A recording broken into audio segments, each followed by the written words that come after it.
The Halal Kosher bill is absolutely historic and powerful. It mandates the ability for different faith communities to be able to not choose between faith and food. Number one, get out of your way. Get out of your own way.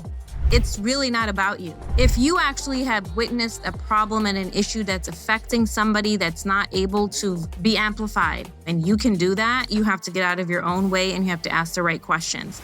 I take the bar exam and I fail. So I go back. I take the bar exam and I fail. So I took it a third time. I failed. So I took it again. We're on number 4 and I failed. And then I take it a 5th time and I'm like, this is it. Celebration starting. Nope. Zero celebration.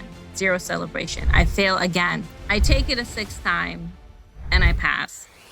As human beings, we do not have a right at all to consider another human being less than ourselves. And the way that we allow ourselves to think less of people is that we allow dehumanization policies to impact them on our watch, and we can't allow it. Maaria, welcome to the Ginni Show. Super excited to have you here. You've been behind landmark legislation like the Halal Kosher Food Bill in Illinois. It became the first state to mandate halal and kosher meals in public institutions. Can you tell me about the story and how you even made that possible? Sure. First of all, I'm very excited to have this conversation with you. The Halal Kosher bill is absolutely historic and powerful because it mandates the ability for different faith communities to be able to not choose between faith and food. And that specifically in public schools, in corrections, and in hospitals. And I think it's just a symbolic representation of how diverse our country is. And so it's Mhm. beautiful. And it's beautiful that it passed. It was a long journey, to be honest with you. Out of all the legislations that I've worked on many, and by God's grace, they've all become law. But this one was the toughest one. And this one I did in partnership with the Muslim Civic Coalition, which is an organization, and also with a component of the Jewish community and a rabbi that's very active there, Rabbi Shlomo. But the first instance of when we discovered that this was an issue is when families would say that our kids would go to school and then just not eat because they had no options that were nutritious or protein based. And they were basically just given snacks, at the cafeteria. And then we came across inmates, right? Inmates in corrections facilities that were not able to eat what they wanted to eat. And you can imagine they don't give much food there. Right, so it's already an issue. And so for those inmates that had become Muslim or were Muslim, were already having issues. And then we came across individuals in hospitals that were wanting to heal post surgery, that were in a hospital and could not have the food that they needed to heal. And this was across many communities, but the Jewish community and the Muslim community has very similar dietary restrictions. Are not exactly the same, but they're large faith-based communities. And so, speaking to legislators, making it clear that this is a fundamental issue, and these are patients and students whose families pay taxes, right? And they're in public institutions and they're not able to eat. I think that resonated with a lot of the legislators. And then we also approached then after that the Jewish community, and I asked my friend Rabbi Shlomo, like, isn't this an issue that faces your community as well? And he said, absolutely. And so we partnered together, we shared notes, we advocated together. And in fact, the legislation does not just stand for halal kosher. We actually expanded it. So every legislation that I've ever written, I've always kept in mind of how many people can be helped through the process. So there are many communities that have different faith-based restrictions, and they should be able to be covered as well. Right. So we're still in the process as of right now to get the mandate funded. We have a year and then we have a little bit more time to advocate for it again in this veto session. But we are very, very optimistic because the reality is the first part of making any substantial change for our families and our children is to be able to educate. That education has happened. People know that community is there and that necessity is ready and it's clear and people want to be served. And I think it also opens the door for so many different communities, so many different individuals that feel like they're locked in, right? That they cannot ask or they can't advocate. And it opens the door in such a big way. So yeah, that's really halal kosher. Wow. I mean, you've just demonstrated where, you've been in rooms where decisions made will like have directly impacted thousands of lives, really. I'm curious, Maria, what's the most surprising or even shocking moment you've experienced in these negotiations? Is there something that has jarred you in the process at all? Oh yeah. I mean, so like I said, this is not my first legislation. I've written over a dozen. And so them being passed required a lot of aha moments for me, a lot of jarring moments. But I will say this, I'm always surprised by the amount of ignorance in a lot of elected officials. I'm surprised. Even though they represent Okay. diverse constituencies, even though they have diverse constituencies, a lot of elected officials just have information gaps. And I am not in a position or have any desire to point a finger of like, why don't you know this? Because I have the ability to say, you should know this and give them the information, right? So we take it, I take it upon ourselves. I do think everybody should do their due diligence, but I think it'll serve us better instead of finger pointing to figure out how we can provide better information and engage so people stay connected and elected officials are responsive. So I think that's always surprising to me. But then the other side of that is I'm always pleasantly humbled and surprised by how many elected officials want to do the right thing, want to help communities, want to do something memorable. You know, one of the legislations that I worked on was introducing contributions of faith communities in the curriculum at schools because so many different communities built this nation, right? And we want people to know about them and we want kids from those different communities to feel like they belong within that classroom. So, teaching accurate history is very, very critical. And I remember in one of the hearings, I share the story quite a bit. One of the hearings, I was questioned by a legislator, Maria, can you point to like one state, one community where this actually passed, that this legislation was passed, and there was a mandate to teach the contributions of different faith communities, such as Hindu, Sikh, Muslim, Jewish, and what they've done for this country. Can you point to one, please? And I said, absolutely not. I can't point to any single one, but I will tell you that if you vote for this, you'll be a visionary, right? And that person responded in kind and said, I want to be a visionary. I want to do the right thing. So there's many elected officials that have information gaps that need to be engaged. And then there's a lot of elected officials that really want to do the right thing. And they just want to find the right narrative and the right partner and the right facts to be able to cross that line. I love what you shared there about having access to information that can fill in sometimes the gap of people's ignorance sometimes, right? Like you mentioned the elected officials, you were surprised at some of the information gaps, but you were willing to kind of be like, okay, well, I have the information to kind of help broaden your mentality.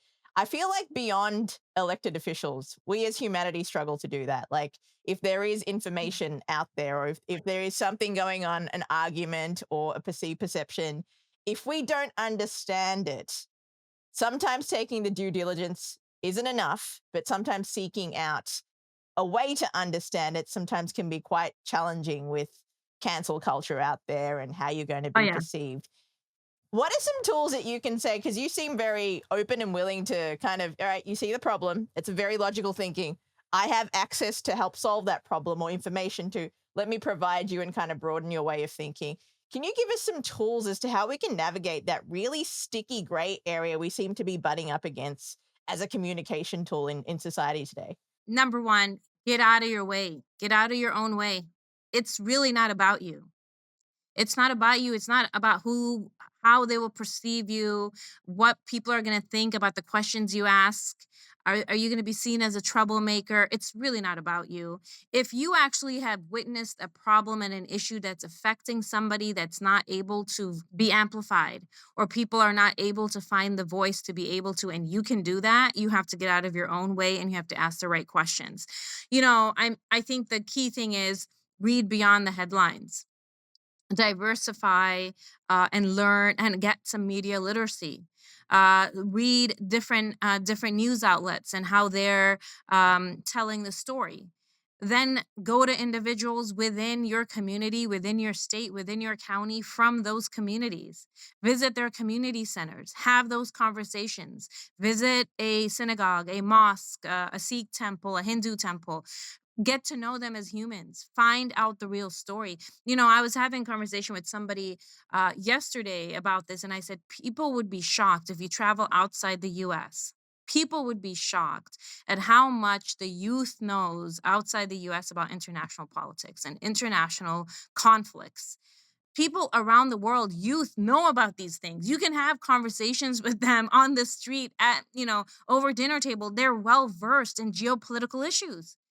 But in the United States, that's not the case. It's not a curriculum that we have encouraged and enforced within our public education system. And so that curiosity and that desire to know about the world and different viewpoints and have nuances starts very young.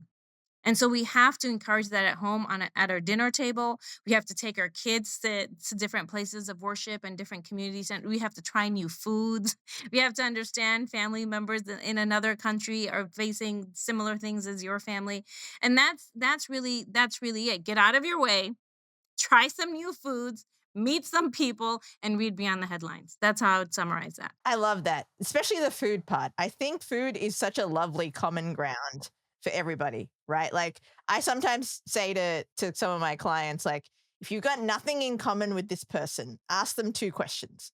Do you love your mother? And that'll kind of that will be a short answer, or that could really unpack into a really long Oh monologue, gosh. right? Yeah. Yeah. Second question, do you like food? And there is some common ground that you can find, especially with the food topic. Thank you for sharing that, Maria. I really, really enjoyed that perspective. I want to kind of move into, kind of dive deeper into, like, you've been part of, bills on food access, drug education, women's leadership, healthcare in prisons. I am curious to know if you've observed a common problem in all of these areas that I guess most people wouldn't see. Three things. One thing is um, the sentiment and the position we hold as individuals and decide to hold, that it's not my problem. I think apathy towards other people's problems creates a problem. So I think we need to understand that we're very connected. Secondly, I think the empathy of understanding other people's problems, that muscle needs to be flexed. It needs to be flexed, it needs to be nurtured. And third, there is a feeling and a message through media, through different news outlets, that creates a narrative of powerlessness in the individual, that we are just recipient of circumstances. And I don't believe that to be true at all. And I think the individual responsibility has to come with the recognition that individual has power. We talk about this whole social media presence and like having tons of followers, and all these people are trying to get all these people amassed, and it doesn't matter how many followers you have. It doesn't matter how many people are listening to you if people are apathetic, if people are not willing to roll up their sleeves and be part of the solution. You rather have 2 to 3 people that are listening and say, let me work on this. Let me see what talents and skills I have to be able to solve this problem. So understanding that one individual has a lot of power is also very, very important. So it's kind of taking that step to know that it just takes one person, and knowing that you have your own individual power, which kind of is a beautiful segue into my next question. Say someone is deeply frustrated by injustice, but has zero policy experience. Now, Mhm. they realize they have that individual power, or they have that power to make a difference. What would you say is the first realistic step that they could take to spark any systemic change in their own community? Number one, know the topic really, really well, understand the topic really, really well, research it really, really well. Then you can speak to another person that you find in your community that's open and sincere. That's very critical. Find another community member that's open and sincere that you know. Have a conversation with them. Let's start there. Then let's have a larger conversation of about 3 or 4 people, right? Then go down your list of legislators and elected officials that are in your area. or even a little bit further apart. That's fine. If it's not completely in your area, it could be a county or a state. That's fine. But find elected officials who have spoken on this specific issue in some way and take yourself and those three sincere people and go have a meeting with that legislator and let's start. Let's start. Right. And I think the critical thing here is also that we cannot forget the role of media. Policy and media go hand in hand. So if you want to get the word out, let's start talking to some journalists. Let's start telling them the story. Let's find a human way to tell the story so people can relate to it. So now you have the media, you have a few sincere people, and then you have an elected official who's actually identified in some way that this is an issue. Let's go, right? No policy experience required. None. The only thing required is probably uh, a heart, a decision to do something, and maybe the ability to have chai or a cup of coffee with a few people. If you can do that, I think we can move forward. That's amazing. I love the resources that you pointed out specifically research and 3 or 4 people with good intention. How do you quarantine like these 3, 4 people have genuine intent in pushing them forward? Or maybe I would say filter is probably a better word. This is the question of life. Like, Yeah. I would say start early filtering people that are insincere and taking up space. Don't let people take up space Okay. in your life. Yeah. Let them be useful people. Let them be people of value that bring something to you. And I don't mean something of like they have to be amazing, huge, but people that care or are interesting or read, are more than themselves. Surround yourself with people like that because those people are awake to the world. And that really should be your social and your friend circle. So if you've been doing that and you're committed to doing that, you'll find those sincere people. And I also feel like community centers are huge. Once you start digging, you'll start seeing like such sincere, hardworking people that are kind of in the shadows that have, it's that one person sometimes that you're like, you go to certain meetings and that one person's always like, but I wanted to say, but I read, and everyone rolls their eyes, everyone's like, oh God, here we go. But that at one moment, you're going to see what they've been talking about, and you're going to be like, I want to talk to that person because they're always reading and talking about this issue. I think it's time that I talk to this person. So they'll stand out for you. They'll stand out for you. Gotcha. That is a question of life, and I thought that was a valuable tool that you shared too. It is about letting people show up as they are and not take up space. It's data that you Yeah. can collect from observing Yeah. that. Every major win that you've had, Maria, like the Fresh Food Fund or the Women and Girls Council, probably came with some setbacks, I'm sure, in maybe not those two specific examples, but just in general. Can you share a moment where you were kind of ready to be like, was there ever a moment where you were like, I'm ready to walk away? What kept you going, if so? So let me say this, I was never ready to walk away. So that's another thing that I want to put in the list of the things that you asked me of like what the problem is. Like we have to move from passing the buck to never passing the buck. Like if it's on you, if you witnessed it, you observed it, like finish what you can do. Finish as much as you can do. So I never wanted to walk away from any of them.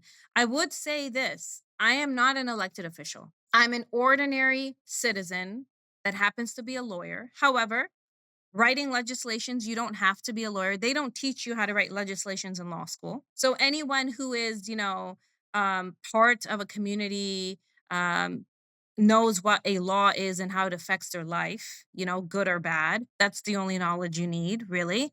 So there are times, obviously, as someone who's just an individual, who's like, something doesn't feel right about this, is where it starts. And you're like, what can I do? How can I write this? Who can I talk to? And there's a lot of doors that are shut. There's a lot of doors that are shut because, like, you're not an elected official, you should come with an organization. Then I would go look for the organizations. So you have to find your resources. And that is part of the journey. But I have learned this, and it's been a blessing for me to learn it, that the most complex, complicated conversations, you can have them. You can find solutions to them. You can even speak to people that oppose you and don't agree with you. You can do all of that and you will succeed if they can tell that you are sincere. I think sincerity is very difficult to ignore, even if you disagree with that person's position. So you have to consistently check your intentions, but your intentions do come through, and then one door opens, and another door opens, and another door opens, and then they're like, well, talk to this person, talk to this person, talk to this person, right? So I think that those challenges have always been there. But like I had said to you earlier, I am pleasantly humbled and surprised by the sincere community members, the sincere advocates around that you didn't even know existed, the sincere elected officials that do want to do something. They all exist. They all exist. So, it's this really thing. Like, if you want to look for everyone that opposes you that's going to get in your way, you will find those people. But if you're looking for people that are going to help you will find those people. Amazing, amazing. I love how you've said that too. You've been praised by media outlets that are replicated nationwide that this work that you're doing, Maria, can be particularly exhausting. Justice can sometimes feel like an uphill battle, and it can get exhausting with all the what you're trying to push through. But I'm curious what your own personal rituals are to avoid burning out, especially when the stakes are so high. 100%. Stakes are high all the time. I'm so glad that you said it that way. Uh, they're high. So I would say number one, never let go of your physical health. That is key. Your mind will be as sharp as your body is, in tune to being ready. So I think taking care of your health is key. Connecting with nature is key. Getting fresh air is key. Eating well is key. Stress and anxiety, I think shows up in different ways for people. But I also think that stress and anxiety can come from the source of the fact, like, we don't know what's going to happen. We're going to do this. What's the use? You have put in all this work. What's the use, right? But if you are physically in good condition, you can go out for a walk when you're stressed. You can eat well, but also you have to understand this too. And I'm a person of faith. I'm a person of deep faith. You also have to understand that we have been given a task as humans to do what we can do, but we are not in control. I don't believe that. I don't believe we are in control. I believe the divine is in control. So we do as much as we can do. And that goodwill and that intention, and then bringing sincere people together and trying to help to move the needle towards goodness, all of that has got to show up, right? Because everybody else that's doing the opposite is showing up too. So if they're showing up, it doesn't seem like it would be balanced if the goodwill intention people are just going to be sitting on the sidelines, right? So I do think that faith centering is very important. I pray a lot, of course. I pray a lot. I look for guidance. I look for inspiration, and I do make a prayer. By the way, I do make a prayer in the morning to always bring good things. Today, bring really good things, good people, good conversations, good interactions my way. Absolutely. I love the fact that you have these intentional rituals, especially like that are faith based too. You mentioned walking in nature, looking after your body. And I wholeheartedly agree that, we sometimes need to move the body to tame the mind, so to speak. Can you share with me like some rituals that you have or some routines or practices that you have in terms of getting out into nature? Because I feel sometimes I find this as an entrepreneur. A lot of my job is thinking, problem solving, systemizing operations. So I'm constantly in my head and I forget to be in my body. And I'd imagine for you as a lawyer, passing legislation, thinking of things, laws, you're the same. So how do you get into your body? I think one thing is, I will tell you that walking in nature is good for two reasons. One is because it gets you out with fresh air and it's good for the body, and you're moving and you're taking deep breaths, which is fantastic. But also, it reminds you of so many things, and it reminds you of how small you are. When you're walking in nature, you're walking by trees, huge trees sometimes, you know? And you're just like, this tree has seen people come and go, for years. I'm just this little speck, and and here it is standing, and it's such a beautiful thing to see. And there's a reason why nature is so powerful. It's not just that you take deep breaths. It's because you realize how magnificent everything else is that you have nothing to do with. You had nothing to do with. I mean, walking by, and I hate to say this phrase, like stop and smell the flowers because it's so cliche, but you look at the intricacy of a flower, you will be put to shame because you'll be like, this stuff is magnificent. And then I see, and the things that you see in nature, you see birds, you see a little bird doing its thing, has no knowledge of who you are, is fully happy in their life.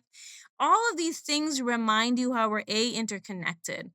B, that you're so small. So when you get into your head, you have to remind yourself that there's a whole system that's working and you're this one little piece. How dare you spend all your time beating yourself about, gotta do this, we can't do this, we should take a walk, take a deep breath, put in good stuff, use your sincere heart as much, check your intentions, and it's all going to move forward. That's what I consistently do. I'm very specific, by the way, when I walk, just so you know this, because some people, I see people with earpods. I don't listen to music when I walk. I do not listen to music. I do sometimes I don't put anything on, but if I do, I listen to inspirational things, faith-based things, things that remind me of my humanity, remind me of my purpose, consistently guide me. That those are special sacred moments, those times when you take for yourself. I didn't think of that way when you just shared that perspective about the tree, right? Tree's been there for eons and has seen so many human beings walk past, and you're just one of them. It reminded me of something I actually saw today on social media. It was a quadrant photo. There were four different things of on one photo, they were all just pictures of a graveyard. And on the left side, it said, I was really pretty, and it's just a skeleton. Mhm. And on the right, it Right. said, I was really famous, as a skeleton. At the bottom is Right. I was a billionaire. It's a big gravestone. And on the right, it said, I drove a Lamborghini. And I just think about like our time on earth. It doesn't matter what we achieved in that life or who we were or what we thought or what we did. We all end up in the same kind of space, right? Or like Yeah, we're all skeletons at it's the end of the beautiful. day. So it just made me think of like, yo, that tree has seen it all. Right, right. Absolutely. And that's so beautiful for you to share because, we think about like what we leave behind, what we leave behind. And I think that how you can change someone's life and help someone's life, you don't know how it's going to impact your life, but you know it's going to impact theirs. And one rather leave knowing that that has happened, that you had some role in it, Exactly. not because you want recognition for it, you know? Not because you want recognition, just because you did. It's just because you didn't just take up space, you were useful to somebody. Exactly. It's a very kind of sobering thought when you look through that. Yeah. Speaking of reflections and looking in the past, what would you say has been your proudest moment in all of your years of advocacy at and the moment that's tested you the most, really? My proudest moment is understanding and seeing that my children see what's possible through me. That is the biggest feeling that I feel like makes me feel like, okay, because, I'm not going to be around, the whole time, as we are all, we're not all going to be around the whole time, right? And the children should grow up knowing that when they face obstacles and they face challenges or they want to do something in their life, that they've seen a template that's not just storytelling, you know? And so for me, I feel like seeing my kids considering this normal or having big ideas and big plans to do certain things and reaching the finish line, that they've witnessed it, that makes me feel good. Yeah. Amazing. And is there any moment that has tested you the most that you want to share? Actually, there is a moment that has tested me. So this is fantastic. So I have tons of students come to me who are struggling with standardized tests and test taking skills and are having challenges. Now, I don't know if you know about the bar exam as a lawyer. So, as a lawyer, the bar exam is a 2-day exam in Illinois. And in law school, I mean, I loved law school. I was student body president in law school, so I was really engaged, and I loved going to class and everything, and I loved my teachers. But I could not do well on standardized tests. Multiple choice tests are not good for me. I don't see the world as A, B, and C. I just don't see it like that. It's very difficult for me to see it that way. I'm always creating the other option that's not on the thing. So I work with a lot of students that have these issues, and I had this issue. And when you take the bar exam, there's an essay portion and there's a multiple choice portion. And I always had trouble on the multiple choice portion. So I share this story a lot. So I'd love to share it with you. So I take the bar exam and I fail. And I'm like, this doesn't make sense, right? Now go back, figure out what you did wrong, how you can improve. So I go back. I take the bar exam and I fail. Right. Now, if you fail twice, you've failed the bar exam twice, people usually are like, oh God, it's a 2 day, you have to study so many months, all this stuff. And you decide just this is not for you. Let's do another career. Right. But I knew what I was good at and what I wanted to do. So I took it a third time and I would only fail by a few questions, just a few questions on the multiple choice. So I took it again. We're on number 4 and I failed, right? And here we have this person who was the student body president, right?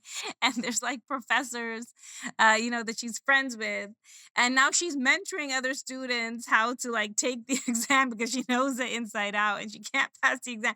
And then she has individuals that are clerking like younger and she does the work and they sign because now they've passed, right?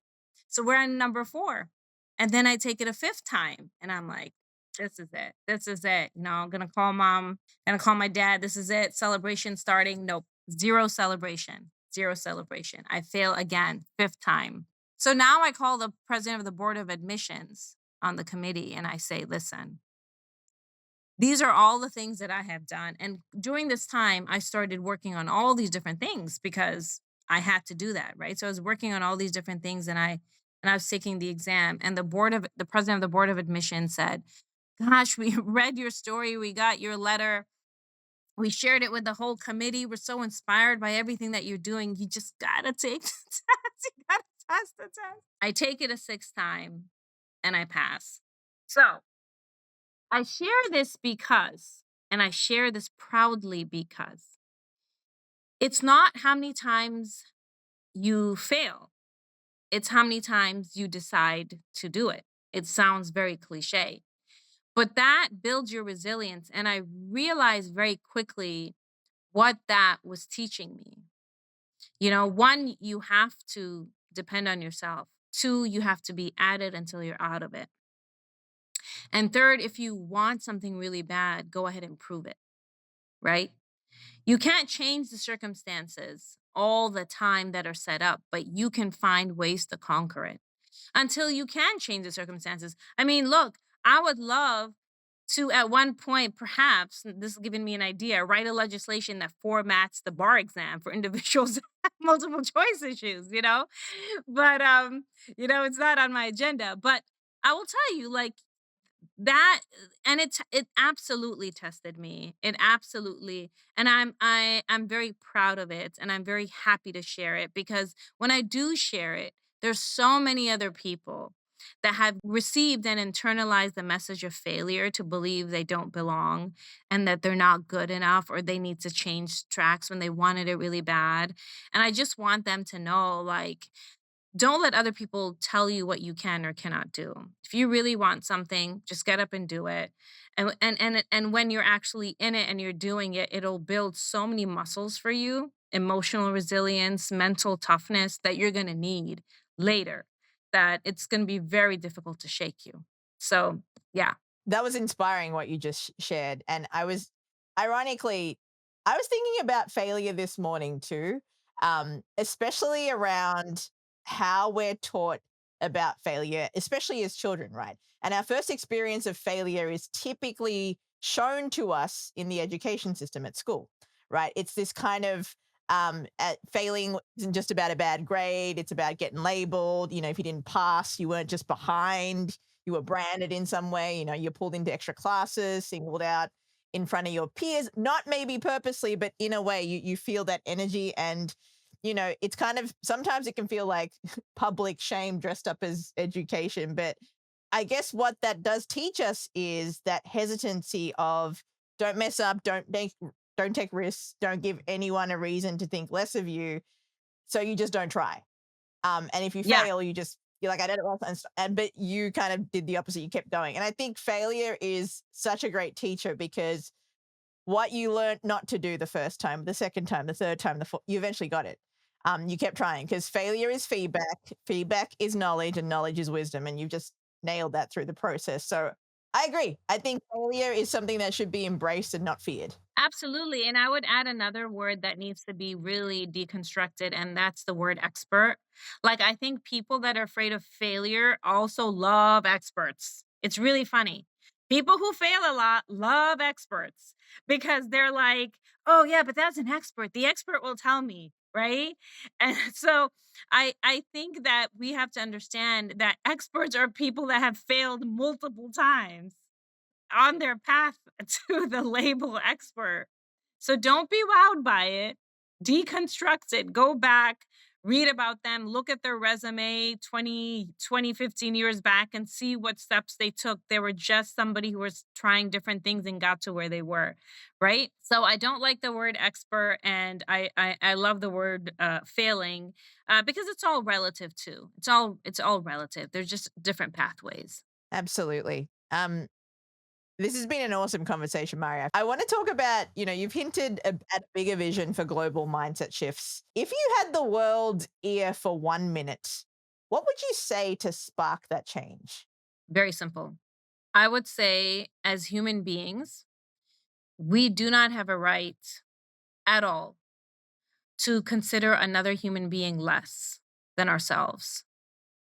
And the way that we allow ourselves to think less of people is that we allow dehumanization policies to impact them on our watch, and we can't allow it. Do you want to elaborate where that came from? Is it recent events? Like what kind of inspired you to tell the world or take the stage and say those particular things? I know domestic and foreign policy currently now in this time is built and is being able to be implemented because there's not enough people in leadership understanding that they are dehumanizing different individuals, that they can look away.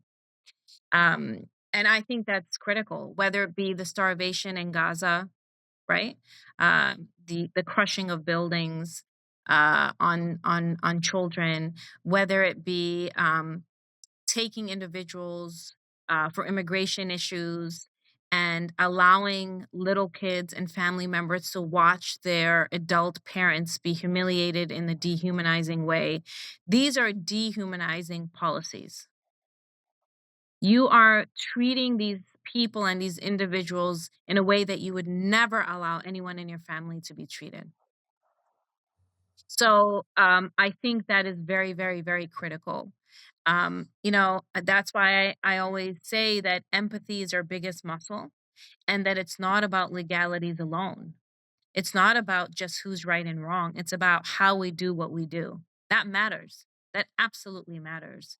And it's also not about whose fault it is. It's about what we're willing to witness and support and not halt.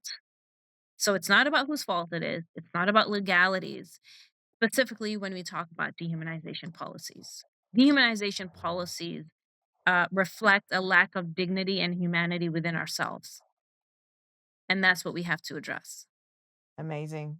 Um, that's all the questions I had. You ended on such like a potent note, but I do have one more just based on what you Oh, just said. yeah. Is there a piece of legislation or movement you're working on right now that you believe could be most impactful, but you just can't share all the details just yet? One rule that I have is I never speak about my legislations until they pass. That is that a superstition thing or is that just an intentional thing? No, it's an intentional strategic thing. Absolutely. It's intentional strategic thing because policy and media go hand in hand. And so I have no desire to open up strategy for individuals that want to anyone who could be reading and listening that want to distract or create a false narrative about what the initiative could be and cause misinformation. So I speak to the people that need to be spoken to. I speak to the key legislators. I speak to the key advocacy groups. We don't do any media, even though it's very tempting, right? Like we get a lot of media calls when I'm working on legislations about like, oh, I heard or I was in the office and I heard this. Could you talk about it? It's very tempting, but it's not. I always say it's not a story till it passes. Like we're in progress. We have nothing to share. We have absolutely nothing to share. So I would just ask for your prayers and your good vibes to be able to put forth legislation and impactful things that can help people and that can break the echo chamber, you know? In a time where everything is Yeah. so politicized and everything is so polarizing, doing the right thing seems like it's a political issue. It's not. It's a spiritual issue. It's a pragmatic issue. And so many times, like having those discussions prematurely in spaces where it's not going to be fruitful is something that's unnecessary. So I hope that we reach finish lines that are productive. I love that you shared that. I kind of feel like it's the same mentality when you are birthing a new project or have a creative inspiration given to you from the divine. You want to only share that in spaces where you can allow it to flourish, not potentially have Yeah. it squandered. Love that Yeah, intentionality. that's Maria, thank you beautiful. so much. Yeah. Thank Thank you you. so much for being on the Ginni Show. I've really loved talking to you. Likewise. I appreciate you.